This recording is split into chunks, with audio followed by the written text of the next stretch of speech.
Still, the distance is not huge, but considering how Arsenal is doing, so 6 points is a lot. So, yeah, next game against a team like every year is better and better. And we'll see. The gap is smaller than it could have been, like you suggested, and if you were to win against Fulham, it would be just 3 points for at least 24 hours, compared to it being 9 points at the weekend. Psychologically, how much of a difference does it make at this stage? I understand your question. Every time in the last month, last weeks, every time when I go before the game in a flash interview, always you lose, you are losing everything, and you are going to disappear for the planet Earth and this kind of stuff. So what I'm saying is that what you have to do to beat Fulham, what you have to do better to do, be closer to make the first half in Anfield than the second. What is the reason why the second half still we are dropping our performance? Why it's not 3, 4, 5, 6? Because if we don't improve that, we will not win. No Fulham, we are going to drop, maybe not Fulham, but maybe it will be against Newcastle, or maybe in the next. And I understand how nice that 9 points, 3 points, this kind of stuff. That is okay, but that is not make winning titles or arrive in the last stages to try to win, to be close to fight for win the titles.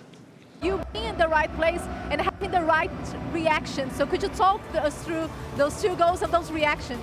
Yeah, of course. I think the first goal was very lucky, but the action before, I dragged the defender out, player 1-2, and then my touch wasn't the best, but in the end, the ball went in, and like you said, I tried to make the runs always and be in the right place, and I'm very happy to score 2 goals and to help the team reach a final. PGMOL has finally broken its silence on the storm that followed the disallowed Manchester City goal in their fiery Premier League showdown with Liverpool, an incident that has once again dragged VAR into the center of English football's biggest debate.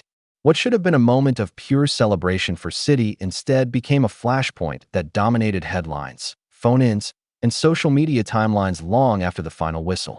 The goal, struck at a crucial point in the match when the contest was finally balanced, was initially celebrated by the City players and supporters as a potential turning point. But within seconds, attention shifted to the referee's earpiece and the VAR check that followed. After a tense delay, the decision came: no goal. The explanation, rooted in a tight and highly contested interpretation of the laws, did little to calm the fury that erupted inside the stadium and far beyond it. City's players were left incredulous, with several visibly protesting the call, while Pep Guardiola cut a frustrated figure on the touchline. Liverpool, on the other hand, were handed a massive reprieve in a game where margins were already razor-thin. The sense of injustice felt by City supporters only grew as replays circulated, each angle seemingly adding fuel to the argument rather than clarity. In its statement, PGMOL acknowledged the scale of the reaction and confirmed that the decision had been reviewed internally, insisting that the officials followed the current protocol. Yet that assurance has done little to quiet the wider conversation. Once again, fans and pundits are asking the same uncomfortable questions. Where exactly is the line for VAR intervention, and why does consistency remain so elusive? The controversy has reopened old wounds about transparency, communication, and the role of technology in the modern game. For many, this was not just about one disallowed goal, but about a system that still feels unpredictable. In a title race where every point matters, this single decision may yet echo far beyond one night. As another